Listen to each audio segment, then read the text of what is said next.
মুহূর্তে যে তথ্য সামনে আসছে অর্থাৎ ইনফরমেশন যে প্রধানমন্ত্রীর ইউরোপ সফর স্থগিত করে দেওয়া হলো। ইউরোপ সফর স্থগিত করলেন প্রধানমন্ত্রী নরেন্দ্র মোদী।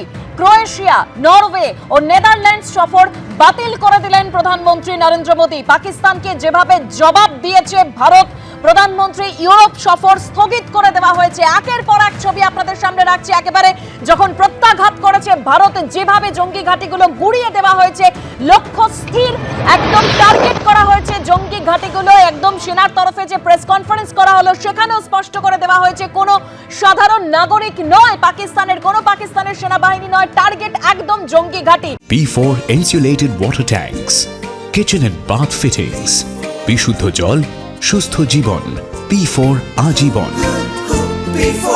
আর এই মুহূর্তে যে তথ্য আপনাদের সামনে রাখছিলাম, প্রধানমন্ত্রীর ইউরোপ সফর স্থগিত করে দেওয়া হলো। আরো তথ্য রাখবো, আমাদের প্রতিনিধি বিজেন্দ্র সিংহ রয়েছেন আমাদের সঙ্গে। বিজেন্দ্র, দেবস্মিতা, প্রধানমন্ত্রীর 3 দেশের সফর ছিল।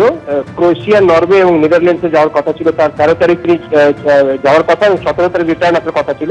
কিন্তু এই 3 দেশের যে ইউরোপ ট্যুর ছিল প্রধানমন্ত্রী নরেন্দ্র মোদী, সেটা এখন অব্দি জানানো হচ্ছে কি তিনি যাচ্ছেন না, সেটাতে পোস্টপোন করা হচ্ছে। অন্য কোনো ডেট শিডিউল হবে তখন তিনি যাবেন।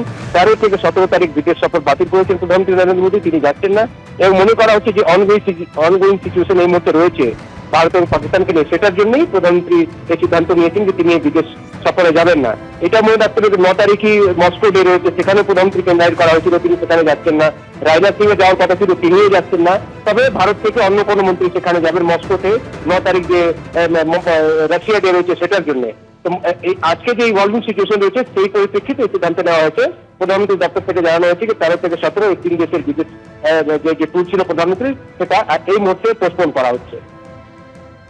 একেবারে বিজেন্দ্র, তুমি আমাদের সঙ্গে থাকো। অর্থাৎ প্রধানমন্ত্রীর ইউরোপ সফর স্থগিত করে দেওয়া হলো। ইউরোপ সফর স্থগিত করলেন প্রধানমন্ত্রী নরেন্দ্র মোদী। অন্যদিকে একদম জেশ ঘাঁটি ধ্বংসস্তূপে পরিণত হয়েছে, লস্করি তৈবার ঘাঁটিও ধ্বংসস্তূপে পরিণত হয়েছে, হিজবুল মুজাহিদিনের হেডকোয়ার্টার্স ভেঙে গুড়িয়ে দেওয়া হয়েছে। আমি এবার চলে যাব, কর্নেল পৃথ্বীরঞ্জন দাস আছে। কর্নেল দাস, আপনি ঠিক বলছিলেন যখন আমি এই তথ্যটা সামনে রাখছিলাম যে প্রধানমন্ত্রী ইউরোপ সফর স্থগিত করে দেওয়া হয়েছে, মানে এটার মধ্যেও কি কোথাও কি একটা স্ট্র্যাটেজি দেখতে পাচ্ছেন? নিশ্চয়ই, কারণ এই ইউরোপ সফরের প্ল্যানটা প্রথম থেকেই করা হয়েছিল যাতে পাকিস্তানকে একটা মেসেজ দেয় যে এই আর যাই হোক এই সময়ের মধ্যে ভারতবর্ষ কিছু করবে না। তো এইটা ওয়ান অফ দ্য ক্যামোফ্লেজ। তো সারপ্রাইজ অ্যাচিভ করতে হলে টপ টু বটম লেভেলে সবাইকে করতে হয়। তো যাই হোক, আমি যেটা বলতে যাচ্ছি যে এদের যে ইনফ্রাস্ট্রাকচারগুলি দেখুন, কত বিশাল টাকা খরচা করে এইসব বড় বড় প্রাসাদের মতো বাড়ি বানিয়েছে যেগুলো এখন ধ্বংসস্তূপে পরিণত হয়েছে। এই টাকা আসে কোথার থেকে? এইটার একটা আন্তর্জাতিক নেটওয়ার্ক আছে।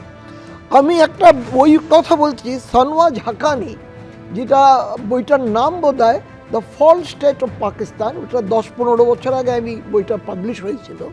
উনি পাকিস্তানের জাতিসংঘে পার্মানেন্ট রিপ্রেজেন্টেটিভ ছিলেন। উনি তখনই প্রেডিক্ট করে দিয়েছিলেন যে পাকিস্তানের অবস্থাটা কি, পাকিস্তানের সাধারণ মানুষের অবস্থাটা কি, আর পাকিস্তান মানে দিনে দিনে অবক্ষয়ের দিকে যাচ্ছে।